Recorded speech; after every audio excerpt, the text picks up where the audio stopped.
Hey guys! Tonight we slip back into the marble-clad world of ancient Rome. A city and somewhere you blink as sunlight streams over terracotta rooftops. The scent of olive. It's morning. How? Don't expect toothbrushes, minty foam, or fancy floss. No. And yes. It. So, before you get comfortable, take a moment to like the video and subscribe. But only if you genuinely enjoy what I do here. Let me know where you're watching from and what time it is, because here, in the Roman Empire, it's roughly 6:45 a.m. and your neighbor is already calling for the chamber pot. Now, dim the lights. Maybe turn on a fan for that soft background hum. And let's ease into tonight's journey together. You shuffle to the window of your modest domus. Outside, the city hums with life. A baker calls out fresh focaccia. Street sweepers with bundled twigs chase last night's dust into the gutters. The Forum, not far off, is already echoing with the rhythms of daily Roman chaos. You glance at your reflection in a polished bronze mirror. Your hair's a mess. Your breath smells like last night's lentil stew. And, by Jupiter, you'd kill for a good mouthwash. But you're Roman now. So you do what any upstanding citizen would do, reach for your morning rinse. And there it is, in a terracotta jar beside the wash basin. Last week's aged urine. Yellow, sharp, fermented to perfection. The scent? Not unlike vinegar with a hint of despair. You gag. Just slightly. But remember, to a Roman, this isn't gross. It's science. The longer the urine ferments, the stronger the ammonia. And ammonia, as Pliny the Elder once sort of hinted, makes for excellent teeth whitening. You swirl. You spit.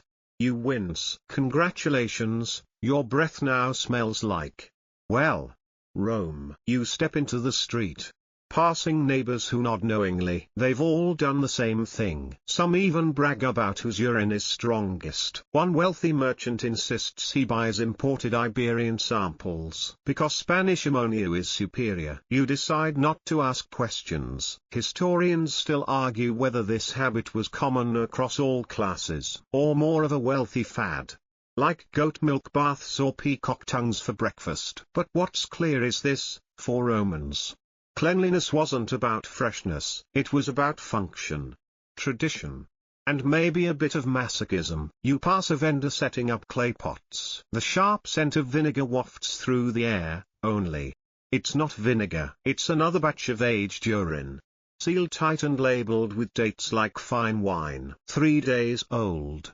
One reads, 5 days. Stronger results, says another. The vendor catches your eye and winks. This one's from goats, he boasts. You nod politely, unsure whether to be impressed or horrified. Rome, after all, is a city of extremes. Down the street, a patrician woman in a saffron-dyed stola is giving her slave very specific instructions on how to mix sash, powdered eggshells, and just a splash of yesterday's pee to polish her teeth before her midday banquet. You wonder, briefly, if Caesar himself ever gargled with goat pee. You pass a small tax collector's post, where amphorae of urine are counted, labeled, and sometimes stamped with imperial seals. That's right, Emperor Vespasian once introduced a urine tax. Money has no smell, he supposedly said when someone complained. A proverb born from pee. A child runs past you barefoot, carrying a bundle of herbs in one hand and what looks suspiciously like a used chamber pot in the other. His mother scolds him in Latin,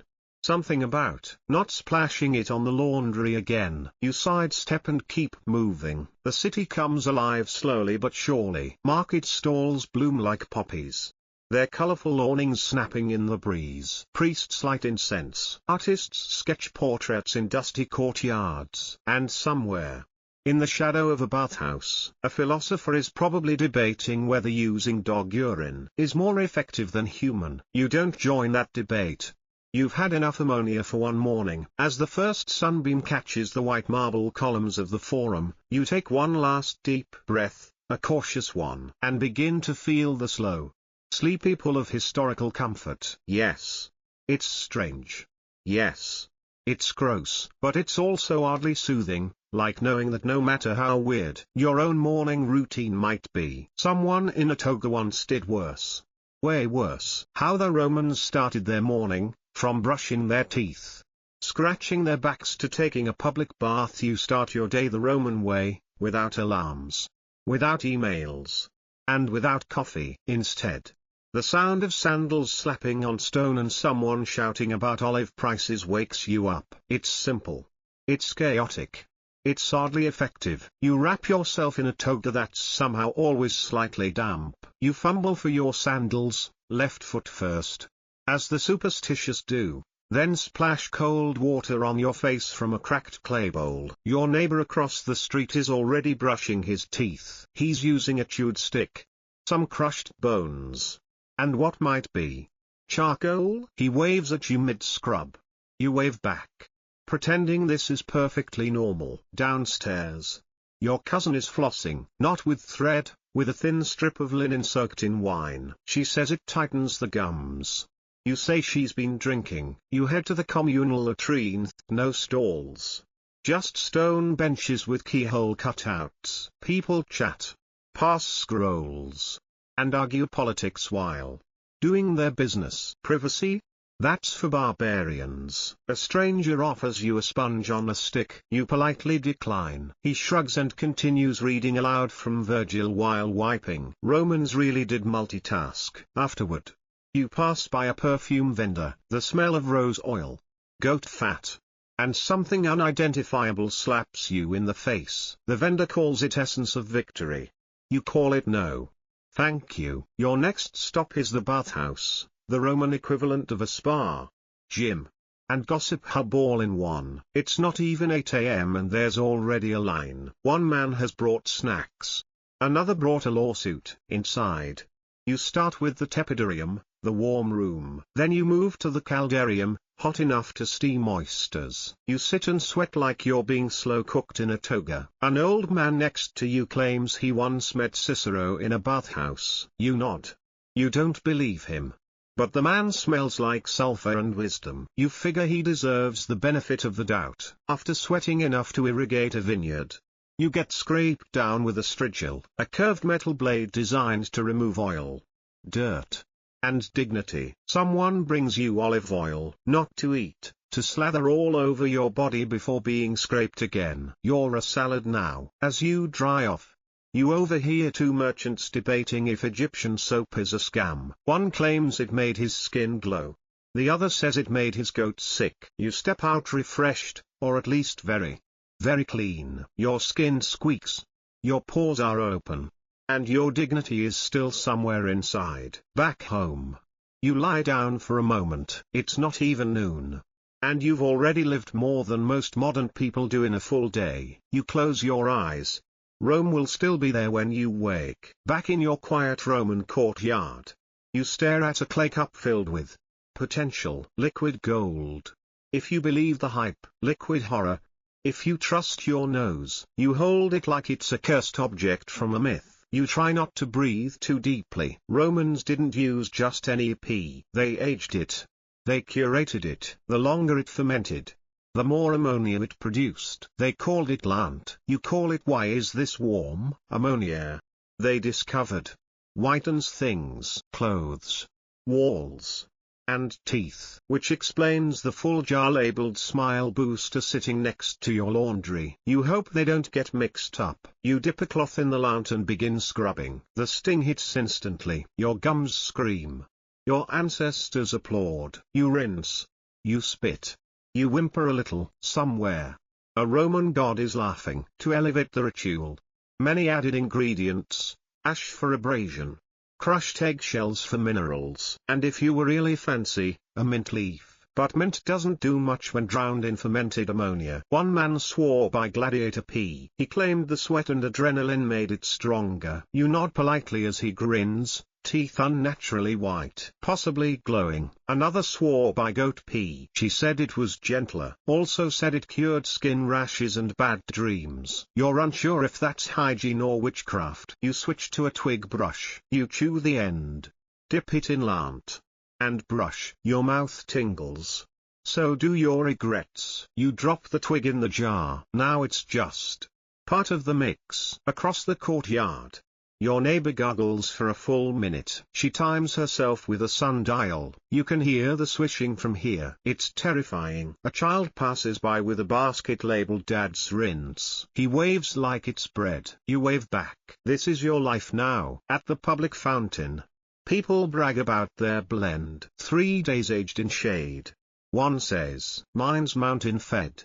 Says another, "You fake a cough and step back." A philosopher insists it's about pH balance. He says this while holding a frog and swirling a jar. You pretend to understand. You do not. Later, someone compliments your teeth. They're shiny, glowing.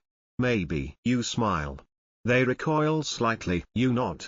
That's the Roman way. Historians still argue, was this widespread or elite nonsense? Evidence says both. Even children had training jars. Even slaves had preferences. You rinse one last time. Not because you have to, but because you chose to. Your mouth stings, but your soul sparkles. Mission accomplished. Kind of. You've accepted it. Romans brush with pee. But now you're curious, where did they actually get all of it? Surely there's not a pea aisle at the market.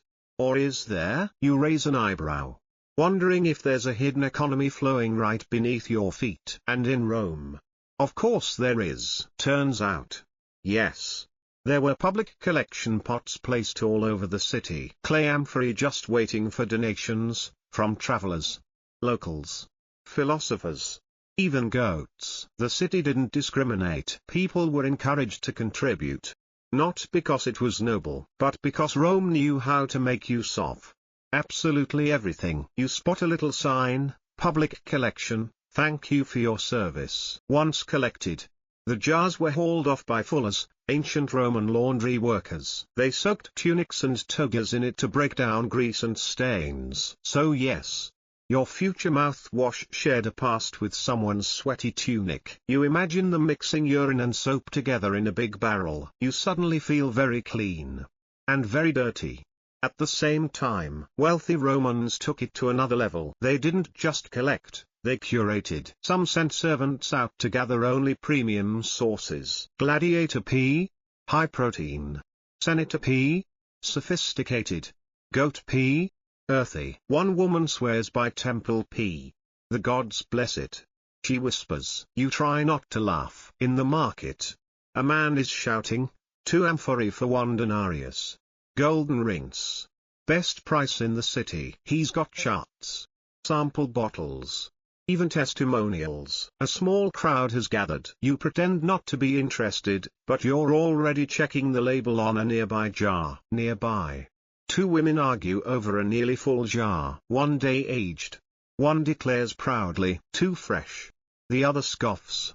Fermentation builds character. You back away slowly. The smell says they're both wrong. A cheerful boy walks by with a lidded bucket, whistling a happy tune. You glance at the label, delivery for Senator Marcus. There's a wax seal and everything. That's the fancy stuff. Some neighborhoods form pea clubs. Yes, you heard that right. Each family contributes to a communal jar. Every week, a designated pea master stirs the mix. They even celebrate when fermentation peaks. There's pride.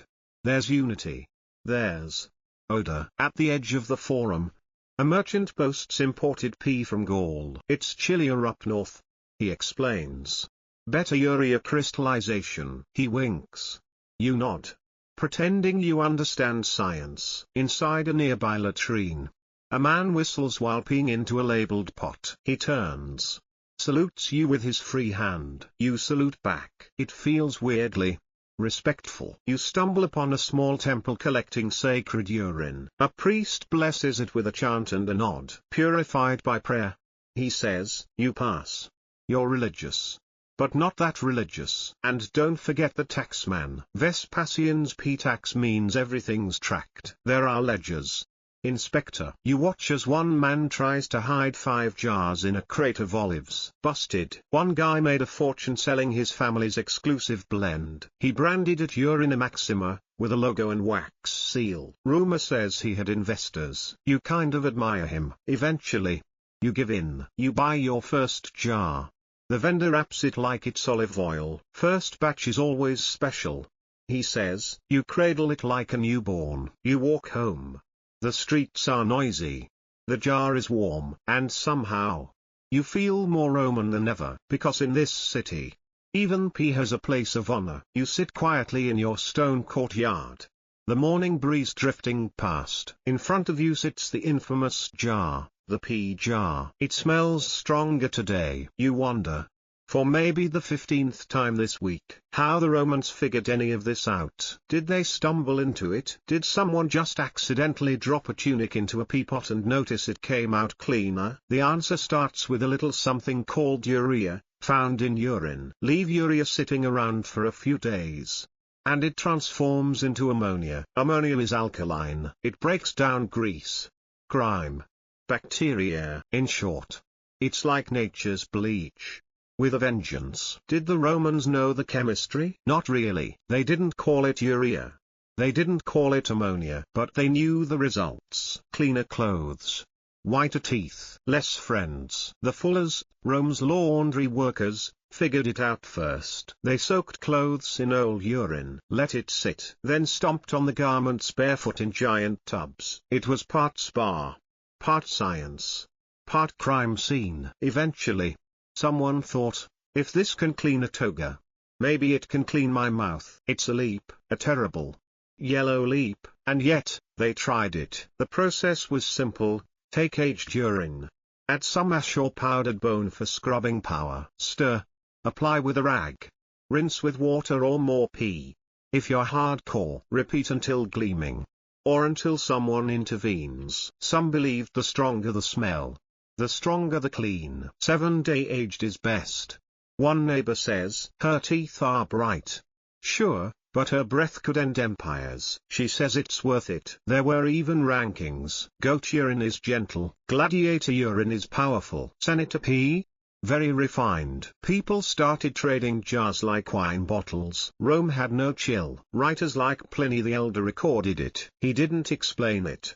Just mentioned, urine whitens teeth and cloth. He also wrote about unicorns.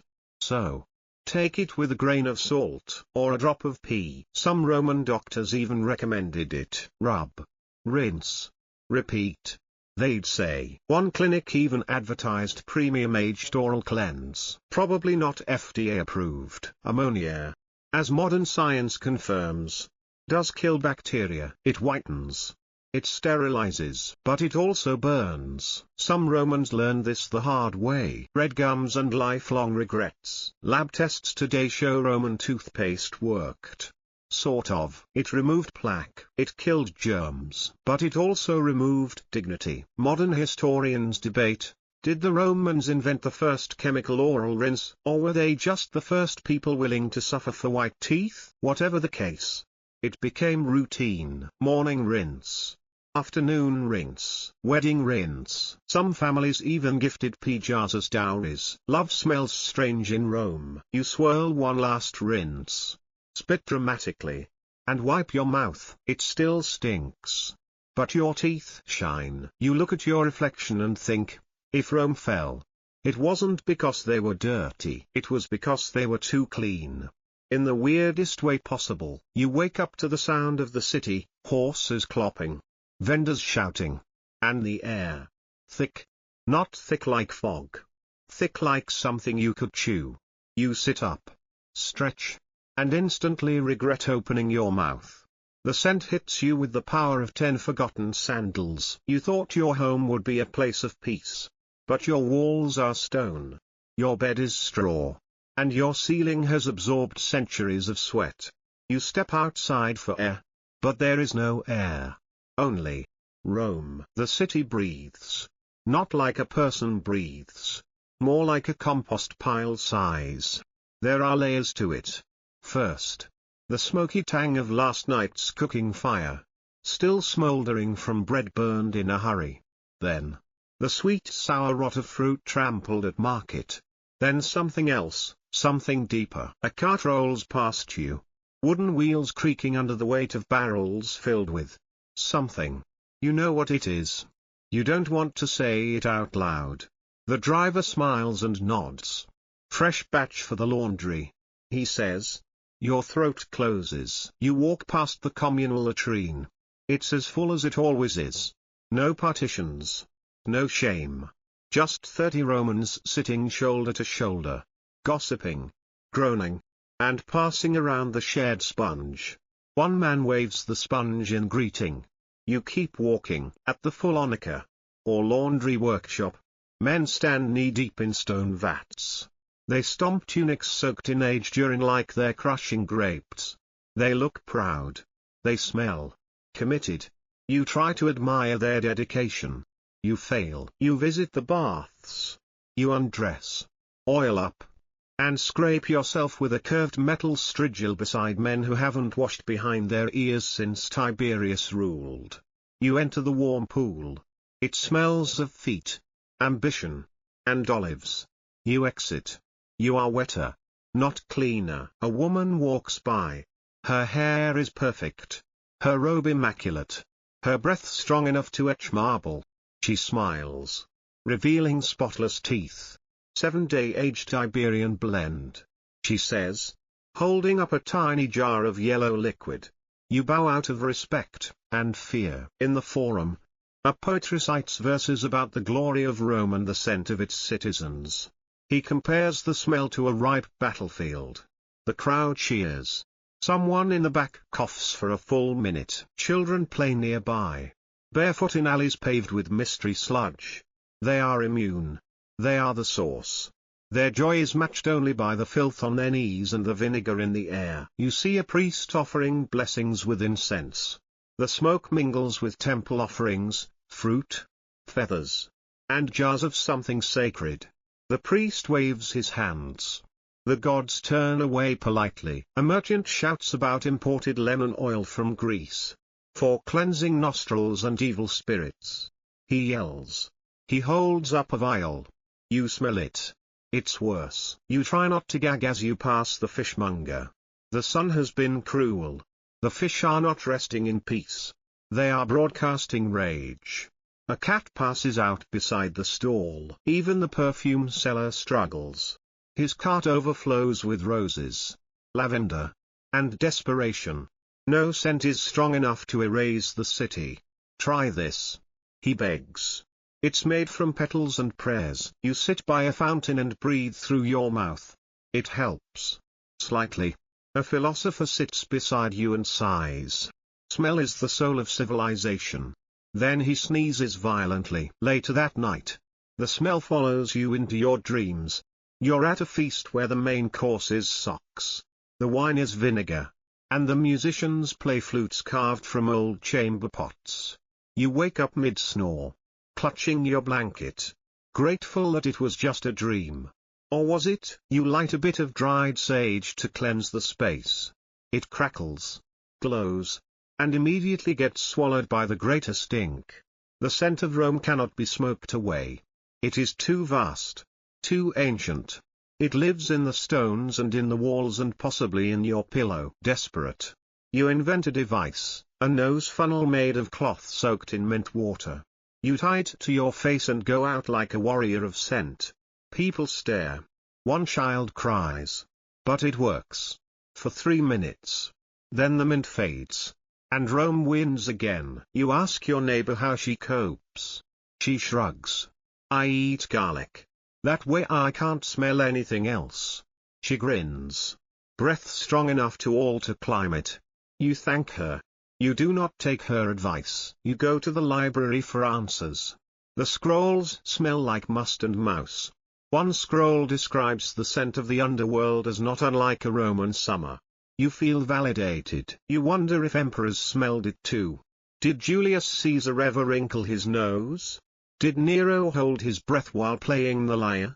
Did Marcus Aurelius write Stoic philosophy while marinating in street fumes? Outside, rain falls.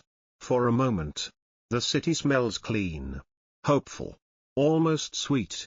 But as the water stirs up everything from alleyways to undermarket storage, you realize the mistake. Now it's wet stink. Upgraded. Evolved. Back in your home. You wipe your sandals. Wash your face. and lie down. The air inside is no better than the air outside. But your body is tired. Your mind is numb. Your nose? Defeated. You no longer fear the smell. You respect it. It is Rome's spirit, a bouquet of survival, spice, and centuries of stubborn humanity. You take one deep breath and fall asleep with a single thought: tomorrow. It might smell worse. And that would be normal. You ever look at something in history and just squint? Like, someone actually thought this was a good idea? Not just thought it, but made it happen. Probably while wearing a velvet robe and holding a goblet of spiced wine. Let's begin with a personal favorite: armor for animals. Horses in armor? Okay. Sure. That makes sense on a battlefield. But cats? There's a 15th century nobleman in France who decided his beloved tabby needed protection in case of what? A kitchen rebellion? So he commissioned a suit of gilded steel armor, complete with tiny helmet and tail guard. The cat reportedly wore it once, fell off the table, and refused to come out from under the bed for the rest of its life. Now, let's talk about the royal portable toilet throne. Yes. The king needed to go places. And he needed to go while going. So they built a mobile chair with a chamber pot built in. A designated servant would carry it behind him during parades, state visits, and, get this, battlefield inspections. Imagine your entire job being keeper of the royal poop. Imagine writing that on your resume. And don't even get me started on tomatoes. For centuries in Europe, people thought tomatoes were poisonous. Why? Because wealthy people ate them on pewter plates with silver forks. And the acidity of the tomatoes leached out the metals, causing actual poisoning. But did anyone blame the forks? Nope. They blamed the poor, misunderstood tomato. Somewhere in Italy, a grandmother wept. Next, the beard Olympics. No joke, there was once a medieval competition in Bohemia where men were judged by the length, curl, and usefulness of their beards. The winner reportedly braided his beard into a basket and stored cutlery in it. The runner-up tripped over his own facial hair and fell into a goat. Nobody questioned the rules. How about medicine? You had a cough? Great. The doctor would slice open your forehead to release the humors, stuff your mouth with sage leaves and burnt mouse fur, and then declare you cured when you passed out. One royal physician kept a diary. One entry read, patient coughed thrice. Applied onion to chest. Then switched to pigeon eggs. Condition unchanged. Thank you, doctor. Speaking of comfort, let's admire the alarm bed. A nobleman in Florence, obsessed with punctuality, had his carpenter build a bed that would flip over at sunrise. If you were lying in the wrong spot, you'd be catapulted onto a stone floor. Nothing like a mild concussion to start your morning with a sense of purpose. Oh. And for a brief and shining moment, people in rural Germany believed that turnips could speak.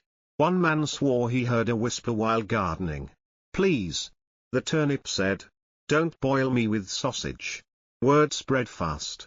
For 3 months, entire villages were talking to root vegetables before cooking them. Some people still do. Fashion time. Enter, the horned headdress. Towering hats nearly a meter high. Worn by noble women who couldn't fit through doors without assistance.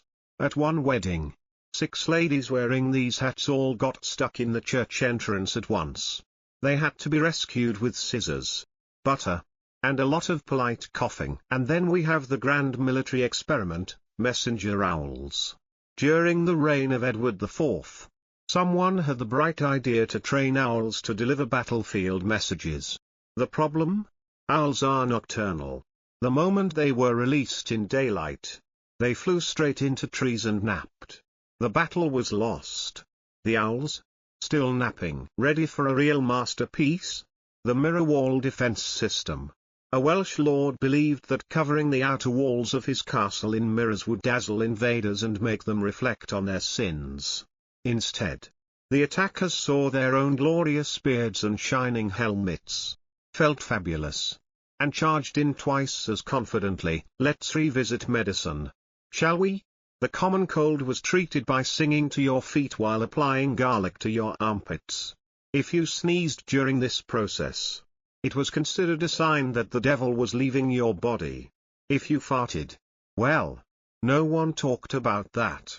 Too holy. One Florentine inventor tried to create a flying machine powered by chickens. The idea was that if enough chickens were strapped to a platform and flapped hard enough, liftoff would occur. Chickens were not consulted in the planning. The prototype flew about 2 feet, then crashed into a cheese cart. And let's not forget the whispering codpiece. In one fashion craze, noblemen wore highly decorated, let's call them front pockets. One French lord added a little wind flute inside his, which played a note when he walked. It was meant to be seductive. Instead, it earned him the nickname Sir Toot. Last but never least, the Scroll of Regrets. There is, apparently, a real manuscript from the 1480s that just lists the most absurd things nobles tried and failed at. Page 12 is titled, Mistake Number 87, The Flaming Goose Boat. I won't spoil it, but it ends with, never again. So next time you make a questionable decision, take comfort. Somewhere in the past, a man with a squirrel on his shoulder once declared, let's cover the bathtub in beeswax and see what happens. And he did. And they wrote it down, in gold. You might think you've seen some creative taxes in your life, maybe an extra charge for sugary drinks, or a sitting fee at a cafe. But nothing quite prepares you for the moment when you realize, the Roman Empire literally taxed P. Yes. P. Urine. Liquid gold. According to some.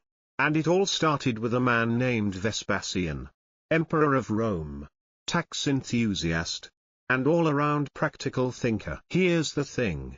In ancient Rome, urine wasn't just waste. It was useful. People used it to bleach clothes, tan leather, and, perhaps most famously, whiten their teeth. And since so many citizens were walking around with full bladders and no indoor plumbing, there was a natural supply chain waiting to be monetized. It was only a matter of time before someone said, wait a second. We can tax that. Enter Emperor Vespasian. You might remember Vespasian as the guy who built the Colosseum. But in budgeting terms, he was more of a spreadsheet emperor. He loved balancing the books. And when he looked at the streets of Rome, full of public urinals and buckets placed outside laundries and tanneries, he didn't see mess. He saw revenue. So around 70 CE, Vespasian introduced a urine tax, known as the Vectigil Urini. This was a levy on the collection and resale of urine. If you were a fullonica, a laundry worker, or anyone using pee in your trade, you had to pay a fee for the privilege. That's right. Your job depended on collecting something that people quite literally gave away for free.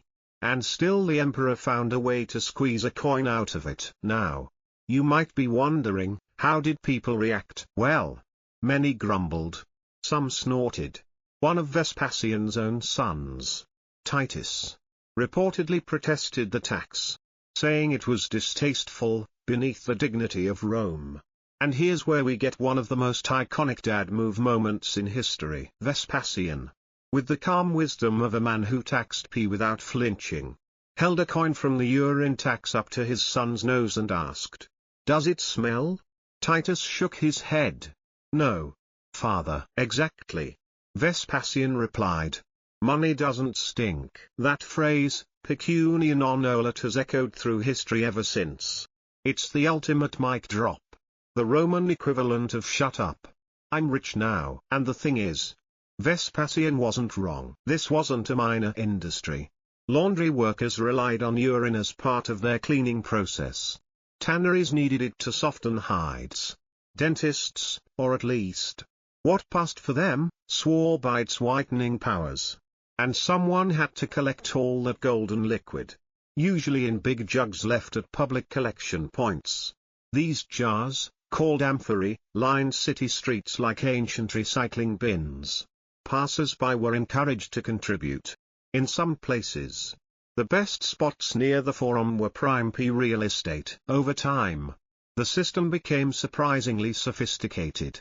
There were urine collectors, middlemen who gathered it, stored it, and sold it in bulk. Think of them as very early sanitation entrepreneurs. The state took a cut, of course, and the whole operation ran smoother than most modern delivery apps. And yes, there was corruption. Some collectors diluted their product.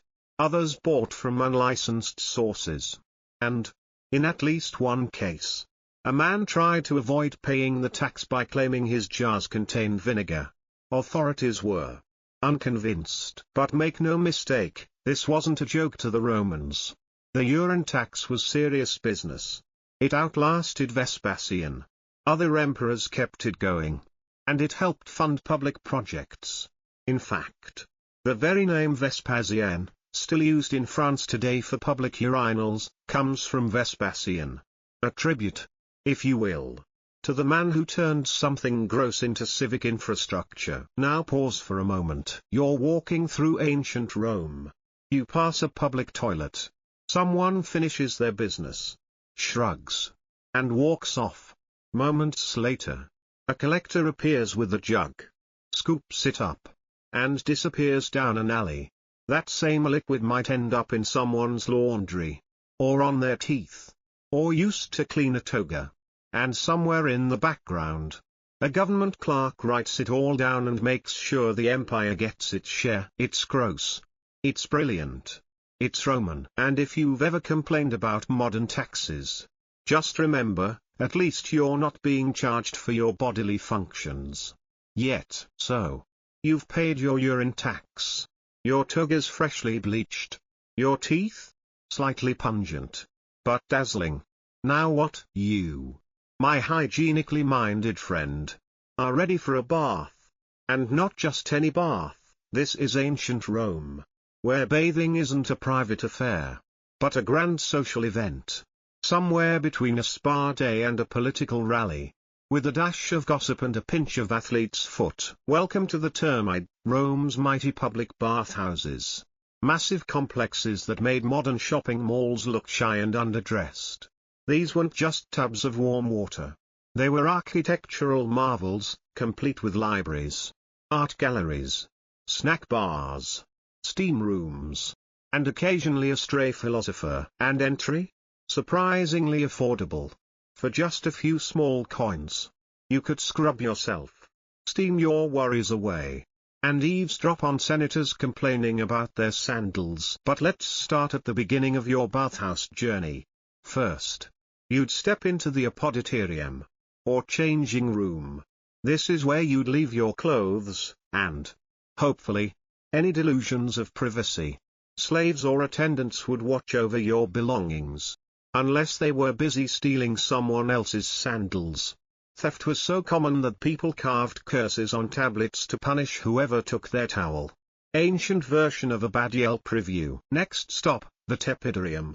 This warm room eased you into the experience. You'd sit, sweat, and let your pores slowly give up. It was like a warm hug from a marble building. Then came the caldarium, the hot room. This was steam central, heated by a clever system called the hypercaust, where hot air flowed under the floors and through the walls. It's like underfloor heating. If your flooring was 3 tons of mosaic and your heating source was a furnace the size of a horse. In the caldarium, you'd oil yourself up. Not soap. Romans weren't into bubbles. Instead, they slathered on olive oil, let it mix with dirt and sweat, and then scraped it all off with a curved metal tool called a strigil. Imagine exfoliating with a tiny sickle while discussing grain prices. That's Roman luxury. By this point, you were glistening, slightly dizzy, and smelling faintly of olives, which meant it was time for the frigidarium, the cold plunge pool. Think of it as a freezing slap from Neptune himself. It closed your pores, woke you up, and made sure you'd never forget your visit. But the bath wasn't just about hygiene. Oh no. This was where deals were struck, affairs were hinted at, and gossip flowed faster than the water.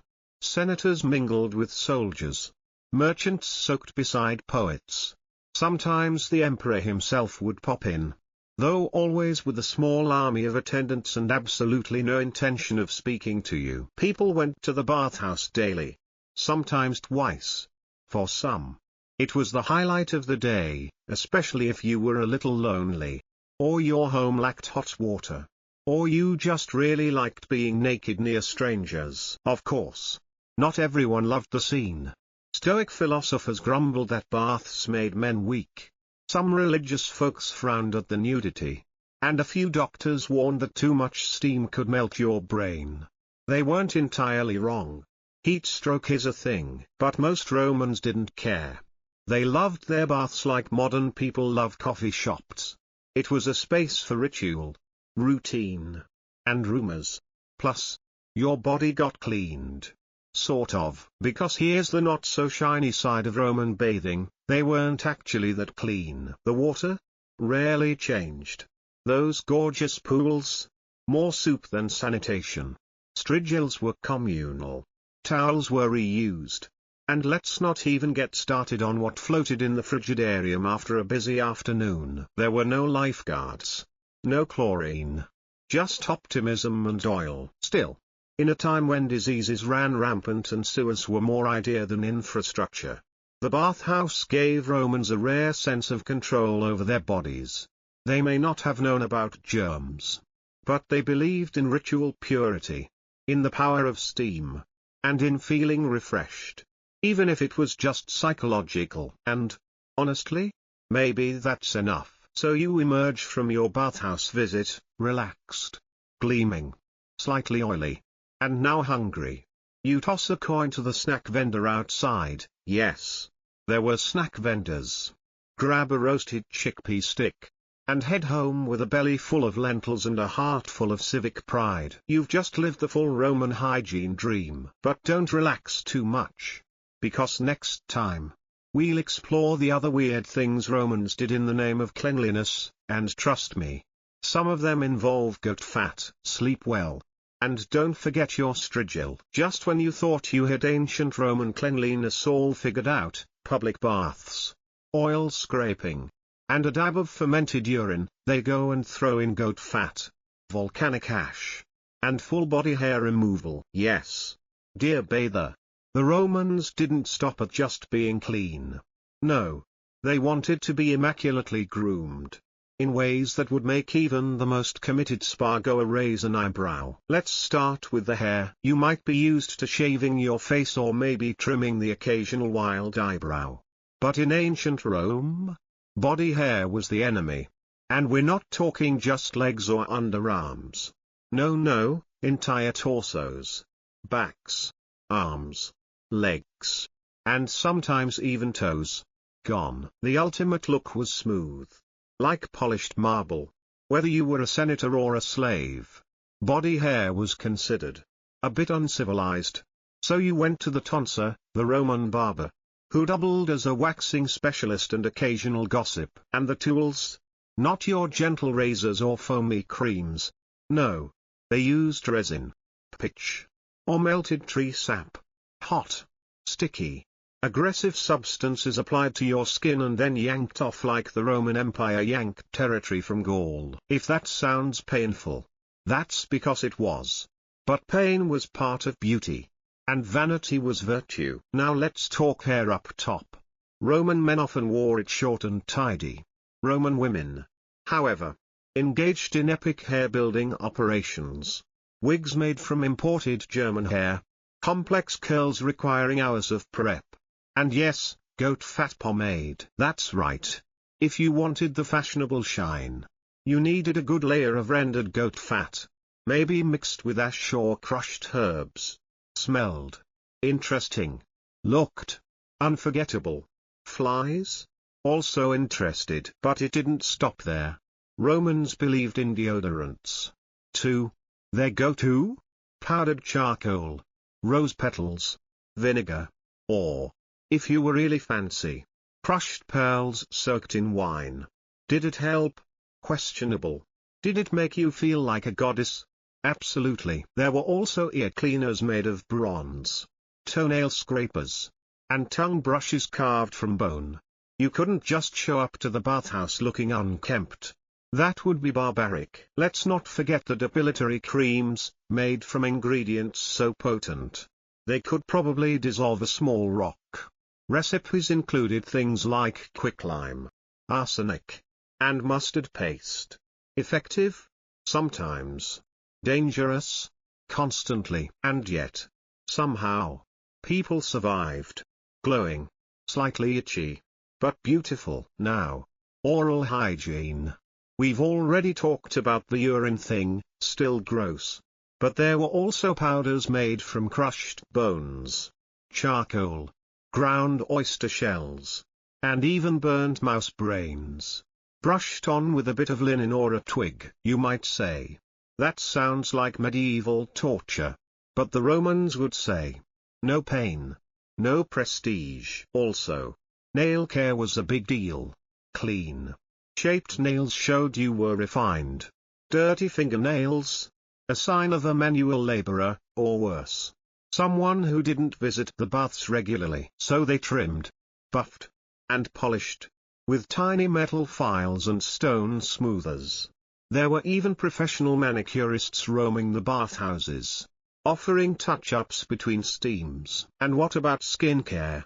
You're going to love this one: masks made from crocodile dung. Yup. Imported from Egypt. Dried, powdered, mixed with honey and milk, and gently slathered on your cheeks, supposedly for anti-aging. Honestly, it might have worked. Or maybe it just scared the wrinkles away. Lastly, let's talk about perfume. Romans didn't just dab a little behind the ears. They bathed in scent. Oils were infused with saffron, cinnamon, myrrh, or, for the elite, the musk of certain wild animals. The result? A city that smelled like a walking apothecary with commitment issues. All these habits weren't just for vanity, they were status, identity, and control. In a world filled with chaos, plagues, and occasional gladiator uprisings, keeping yourself polished was like saying, I'm still in charge of something, even if it's just my armpits. So next time you're upset that your shampoo ran out or your razor nicked your chin, remember the Romans. Remember the goat fat, the burning pitch, and the charcoal deodorant. You've got it easy. Now go get some sleep. Tomorrow, we explore what they used for toothbrushes, and spoiler alert, it's not something you'd want near your mouth. Just when you thought you had ancient Roman cleanliness all figured out, public baths, oil scraping, and a dab of fermented urine, they go and throw in goat fat, volcanic ash, and full body hair removal. Yes, dear bather, the Romans didn't stop at just being clean. No, they wanted to be immaculately groomed, in ways that would make even the most committed spa-goer raise an eyebrow. Let's start with the hair. You might be used to shaving your face or maybe trimming the occasional wild eyebrow. But in ancient Rome, body hair was the enemy. And we're not talking just legs or underarms. No, entire torsos, backs, arms, legs, and sometimes even toes. Gone. The ultimate look was smooth, like polished marble. Whether you were a senator or a slave, body hair was considered a bit uncivilized. So you went to the tonsor, the Roman barber, who doubled as a waxing specialist and occasional gossip. And the tools? Not your gentle razors or foamy creams. No. They used resin, pitch, or melted tree sap. Hot, sticky, aggressive substances applied to your skin and then yanked off like the Roman Empire yanked territory from Gaul. If that sounds painful, that's because it was. But pain was part of beauty, and vanity was virtue. Now let's talk hair up top. Roman men often wore it short and tidy. Roman women, however, engaged in epic hair-building operations. Wigs made from imported German hair, complex curls requiring hours of prep. And yes, goat fat pomade. That's right. If you wanted the fashionable shine, you needed a good layer of rendered goat fat, maybe mixed with ash or crushed herbs. Smelled interesting. Looked unforgettable. Flies? Also interested. But it didn't stop there. Romans believed in deodorants. 2. Their go-to? Powdered charcoal, rose petals, vinegar, or, if you were really fancy, crushed pearls soaked in wine. Did it help? Questionable. Did it make you feel like a goddess? Absolutely. There were also ear cleaners made of bronze, toenail scrapers, and tongue brushes carved from bone. You couldn't just show up to the bathhouse looking unkempt. That would be barbaric. Let's not forget the depilatory creams, made from ingredients so potent they could probably dissolve a small rock. Recipes included things like quicklime, arsenic, and mustard paste. Effective? Sometimes. Dangerous? Constantly. And yet, somehow, people survived. Glowing, slightly itchy, but beautiful. Now, oral hygiene. We've already talked about the urine thing, still gross. But there were also powders made from crushed bones, charcoal, ground oyster shells, and even burnt mouse brains, brushed on with a bit of linen or a twig. You might say, that sounds like medieval torture. But the Romans would say, no pain, no prestige. Also, nail care was a big deal. Clean, shaped nails showed you were refined. Dirty fingernails? A sign of a manual laborer, or worse, someone who didn't visit the baths regularly. So they trimmed, buffed, and polished, with tiny metal files and stone smoothers. There were even professional manicurists roaming the bathhouses, offering touch-ups between steams. And what about skincare? You're going to love this one: masks made from crocodile dung. Yup. Imported from Egypt. Dried, powdered, mixed with honey and milk, and gently slathered on your cheeks, supposedly for anti-aging. Honestly, it might have worked. Or maybe it just scared the wrinkles away. Lastly, let's talk about perfume. Romans didn't just dab a little behind the ears. They bathed in scent. Oils were infused with saffron, cinnamon, myrrh, or, for the elite, the musk of certain wild animals. The result? A city that smelled like a walking apothecary with commitment issues. All these habits weren't just for vanity, they were status, identity, and control. In a world filled with chaos, plagues, and occasional gladiator uprisings, keeping yourself polished was like saying, I'm still in charge of something, even if it's just my armpits. So next time you're upset that your shampoo ran out or your razor nicked your chin, remember the Romans. Remember the goat fat, the burning pitch, and the charcoal deodorant. You've got it easy. Now go get some sleep. Tomorrow, we explore what they used for toothbrushes, and spoiler alert, it's not something you'd want near your mouth. By now, you've probably realized that the ancient Romans were nothing if not committed when it came to hygiene, grooming, and general bodily maintenance. They didn't hold back. But there's one burning question left dangling in the minds of modern toothbrush wielders everywhere. What, exactly, did they use to brush their teeth? Well, let's just say, not a Colgate in sight. First off, let's establish something important. The Romans didn't have toothbrushes as we know them, no plastic handles, no soft bristles, no minty fresh toothpaste in a recyclable tube. But what they did have was creativity. Sometimes too much. One of the most basic Roman tools for oral care was the linen cloth. That's right. A humble square of fabric, wrapped around the finger and rubbed vigorously along the teeth.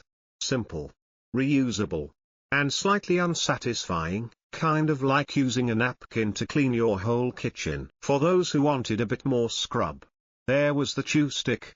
Usually a small twig from an aromatic tree like myrtle or mastic. It was chewed until frayed, then used to brush the teeth and gums. Functional, rustic, slightly woody. And then there were the bone sticks, delicate tools carved from animal bones, ivory, or even bronze. These were less for brushing and more for scraping. Yes, scraping. The dental equivalent of taking a chisel to a mosaic. Now, Let's talk toothpaste, or as the Romans called it, stuff you rub on your teeth and hope for the best. The base of most Roman dental powders was charcoal.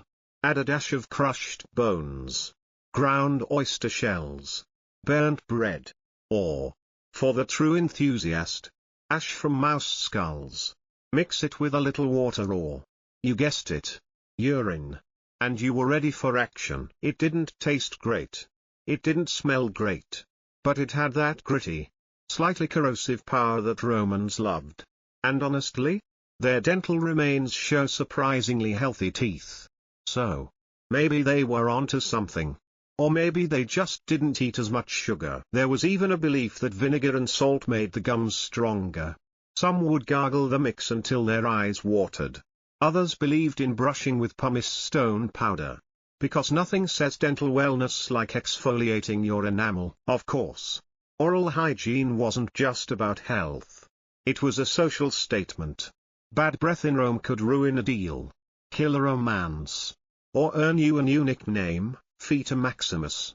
So if you didn't keep your mouth in check, the consequences were public and brutal. The elite often imported rare dental ingredients, saffron, myrrh, honey, or even crushed pearls for that luxury sparkle.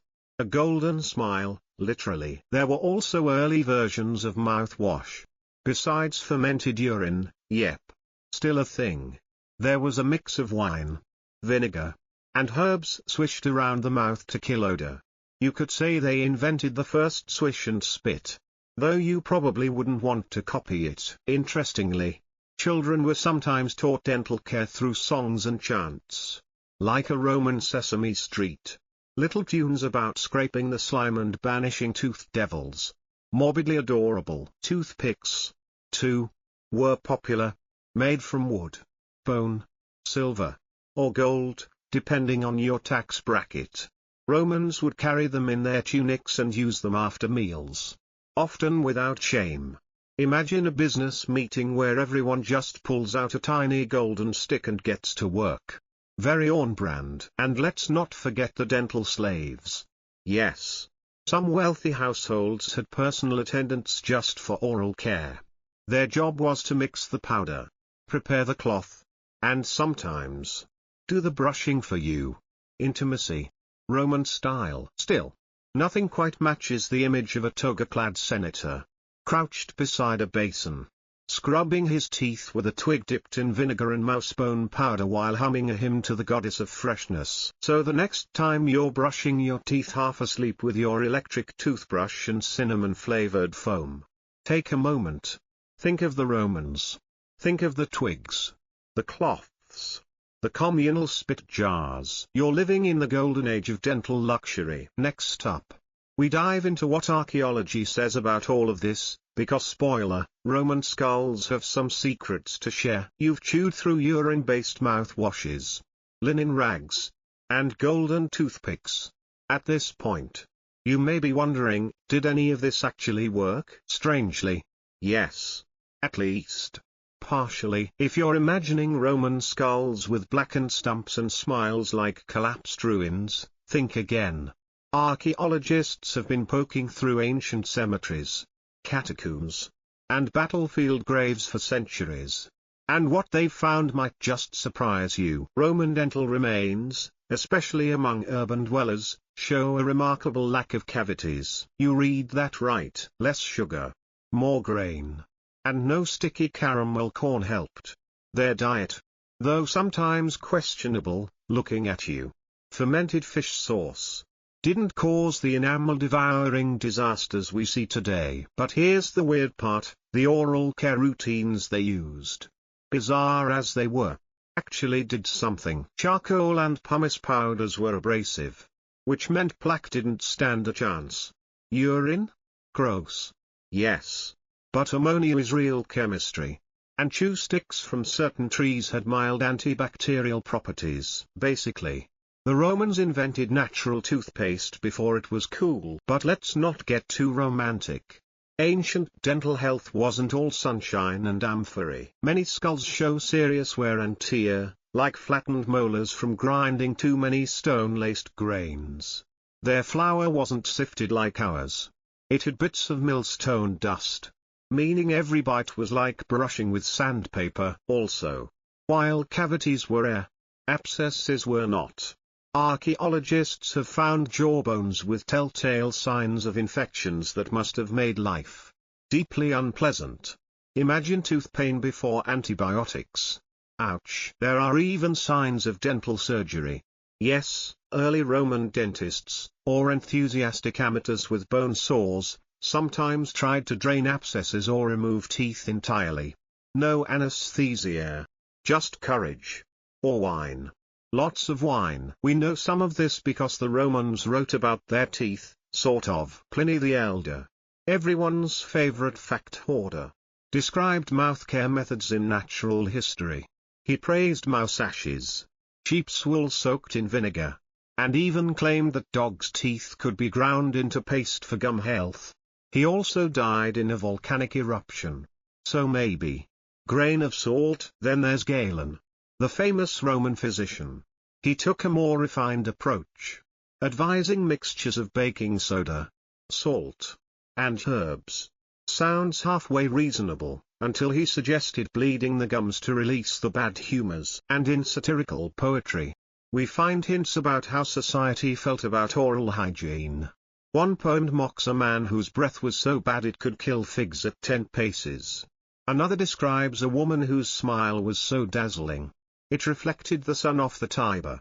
Dental pride was real. Even tombstones got in on the act. One gravestone reads, "Here lies Livia, who never lost a tooth or a lover." That's basically a Roman Colgate ad. Interestingly, some Roman soldiers also maintained decent dental health. Military diet helped: less sugar, more lentils, and they often carried personal grooming kits.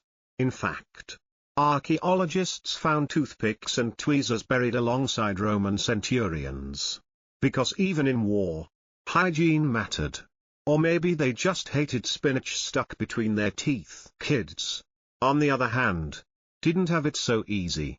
Their tiny jaws and lack of supervision led to, let's call it, chaotic hygiene. Many child's skulls show signs of enamel hypoplasia, lines in the teeth that mark stress or poor nutrition.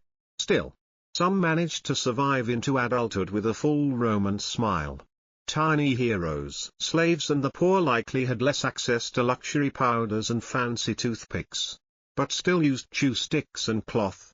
In communal housing, dental care might even be shared. Imagine borrowing your roommate's tooth twig. Bonding? Maybe. Despite the limited tools and peculiar practices, Rome managed to produce some fine smiles. Sure, they weren't orthodontically straight, but they were cleanish, strong, and whitish, thanks to a combination of clever tricks, natural materials, and lots of vinegar-based enthusiasm. In short, Roman teeth were tough. Their owners even tougher. So next time you stare into the mirror and grimace at your molars after a triple espresso and a bag of gummy worms, remember this: somewhere out there, under 1,000 years of dust and marble, a Roman skeleton is silently judging you, with a perfectly intact bicuspid. Up next, we take a peek at who actually followed these routines. Was it just the rich? The bathhouse elite? Or did even the goat herders have a morning ritual? You're standing in a Roman alleyway now. There's a barber stropping a blade, a baker dusting flour from his tunic, and a boy chasing a runaway chicken. Life is bustling. But a question itches at your brain like sand under a toga. Did everyone really gargle with urine and scrub with goat fat? The short answer? No. The long answer? Well, grab a fig and settle in. Let's start with the rich. If you were upper class in ancient Rome, say, a senator, a merchant prince, or one of those mysterious people who always had olives, you definitely had a hygiene routine. Your domus probably had a servant whose entire job was to manage your grooming. That included mixing mouthwash, yes, the famous yellow kind, prepping pumice stones, and oiling your hair into the perfect slick-down swirl. Some elites even hosted morning grooming sessions, where friends would gather to cleanse and preen together before public appearances. Think of it as brunch.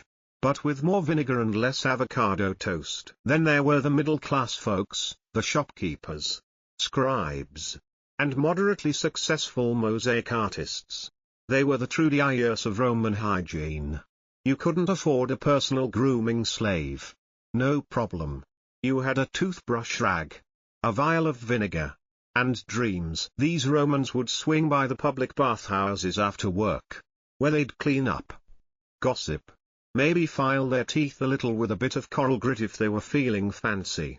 Some even kept secret recipes passed down from grandmother to granddaughter, 1 handful of crushed mint leaves, 2 pinches of ashes, and spit from a dog facing west. Reliable?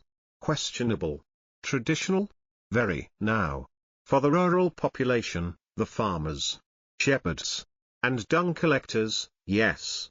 It was a job. Things got rustic. Baths were air, toothpicks were twigs, and mouthwash was likely a sip of cool stream water, not fermented urine from a jar.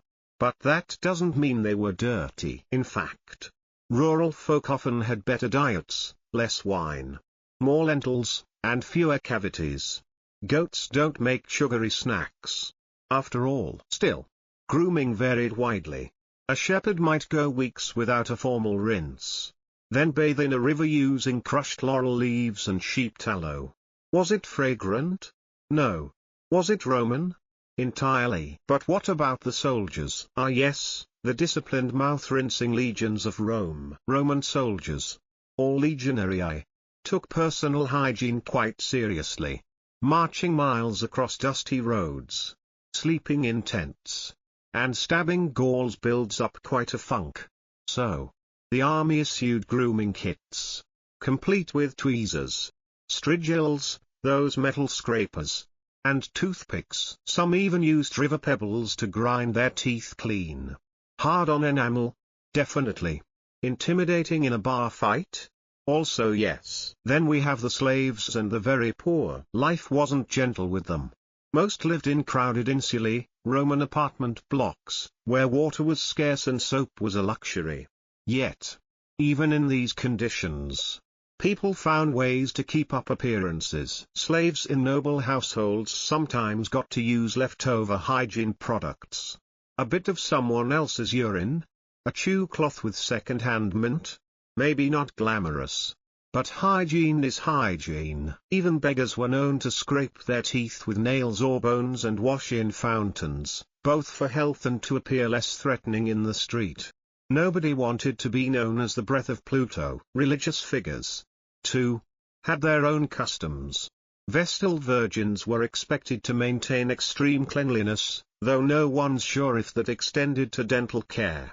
Meanwhile, some cults viewed bodily cleaning as an act of piety. Others, like certain Stoic philosophers, were proud of never bathing. Imagine arguing about ethics while wafting like a damp amphora. Children followed what they saw. If your mother chewed fennel after every meal, so did you. If your father gargled with wine and pretended it counted as hygiene, well, guess what your bedtime routine involved? Of course, not everyone had teeth worth saving. Older folks, particularly in the countryside, often sported gaps and grins like broken aqueducts.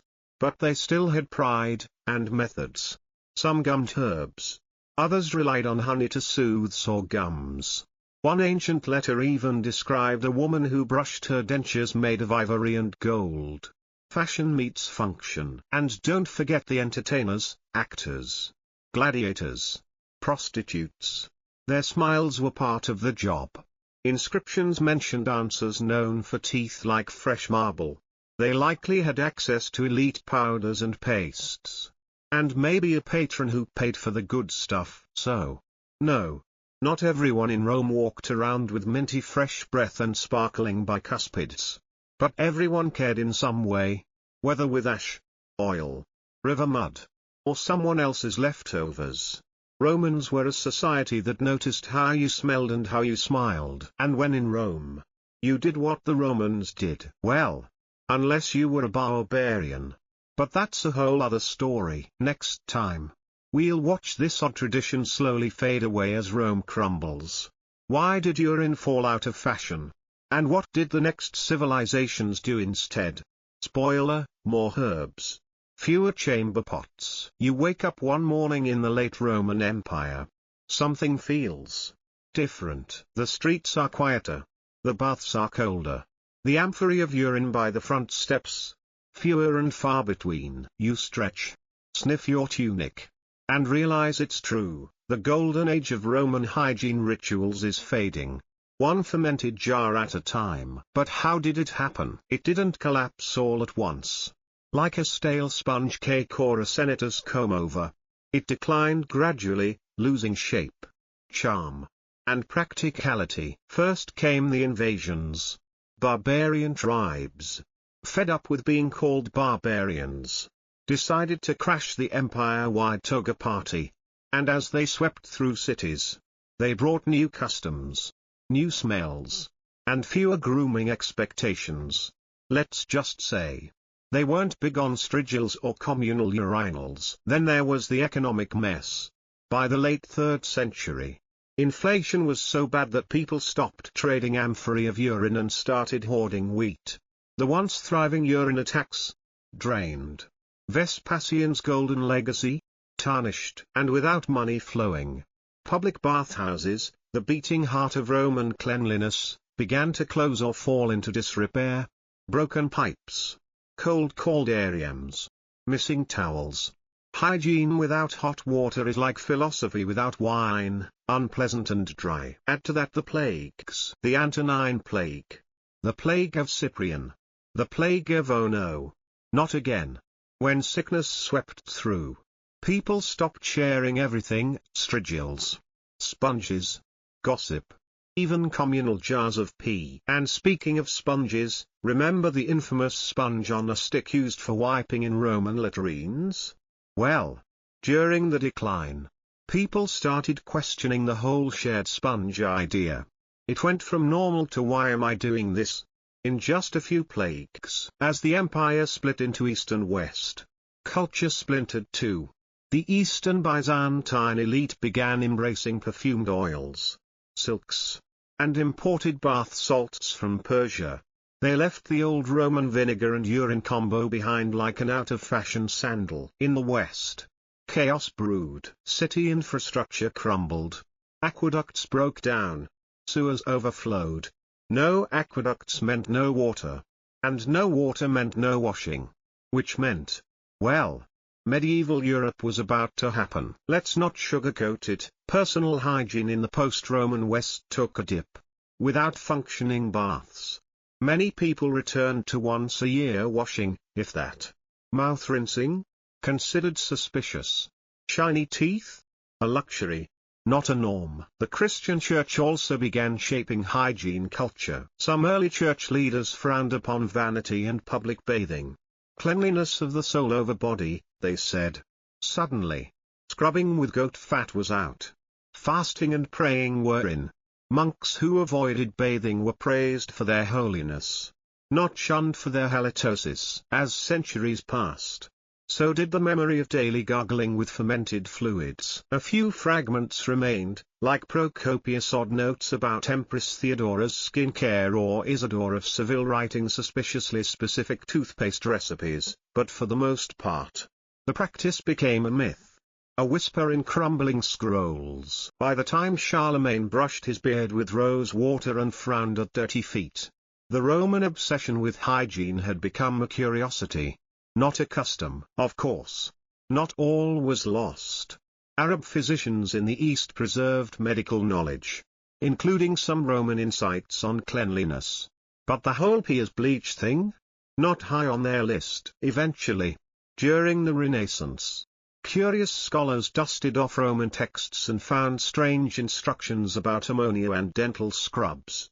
Some even tried them, briefly, with regret. But the golden jar never returned to fashion. And that's how a civilization that once taxed urine, gargled it with pride, and massaged their gums with volcanic ash, quietly let it all slip away like bath water down a broken aqueduct. So the next time you squeeze your modern toothpaste onto a nylon brush, take a moment to honor those who came before. who spat into jars, who scraped with sticks, who scrubbed their teeth with stale vinegar and determination. They walked so you could floss, and they gargled so you never have to. You stand in your bathroom. Toothbrush? Check. Toothpaste with mint flavor and tiny sparkles? Check. Electric water? Check. No urine? Big check. You look at yourself in the mirror and realize, you've made it.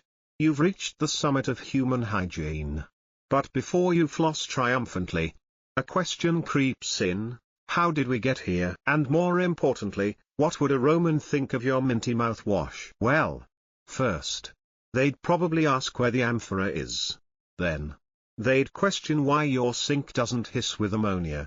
And finally, they'd be deeply suspicious of your foam. But the truth is, you owe them a lot. They rinsed so you could sparkle. They scraped so you could scrub. They walked through puddles of public pee so you could live a lemon-fresh life. So, what exactly can we learn from all that?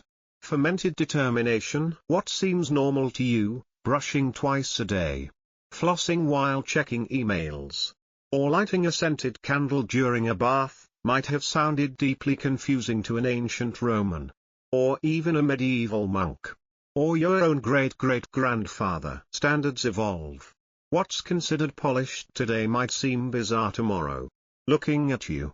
Charcoal toothpaste. So be kind. Your neighbor's turmeric scrub might just be tomorrow's trending ritual. The Romans knew something was working. They didn't know why. But fermented urine did bleach. And pumice powder did scrub.